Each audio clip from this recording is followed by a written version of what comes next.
Hey guys, welcome back to the WODdoc Project365, episode 74.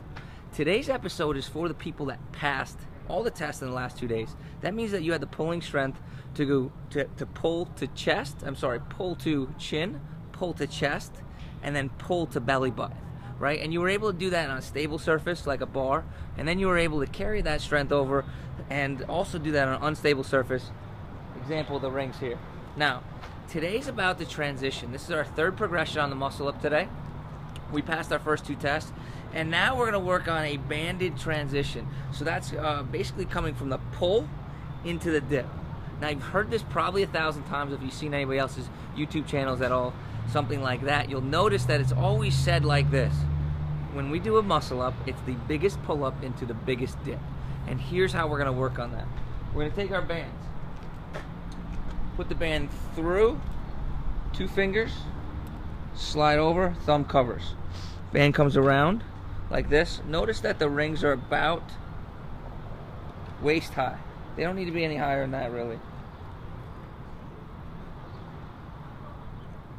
Same thing on this side.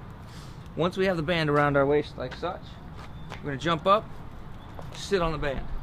From right there, I just want you guys to get used to the feeling of being into the plank position or the hollow rock position while we're in this band. So we're gonna be hanging out right here, just like such, and we're just gonna get used to bouncing, like such.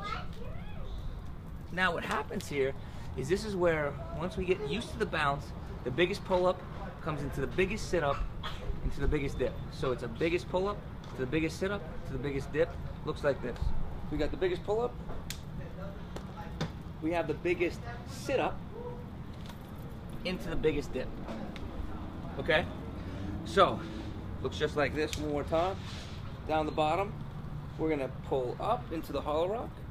We're gonna get the biggest sit up we have, and then we're gonna end up in the deepest dip that we're at. So, get the little bounce, and go on from there. Guys, what we're gonna try to do is play around with this.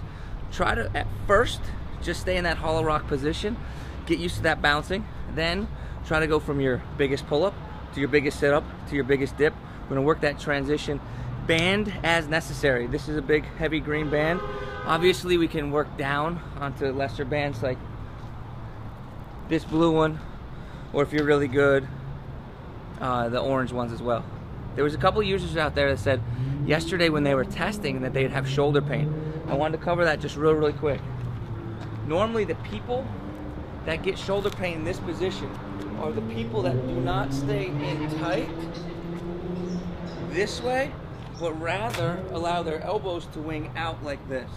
The reason being is because that's the same person that collapses at the shoulder like this, allowing that shoulder to cave forward, closing down that space, costoclavicular space, causing that impingement. I'm not really sure because I haven't seen anything else from that user. So if that's you, make sure you send me a direct message. We'll kind of get that checked out and we'll go on from there. Guys, until tomorrow, we're optimizing function to optimize performance.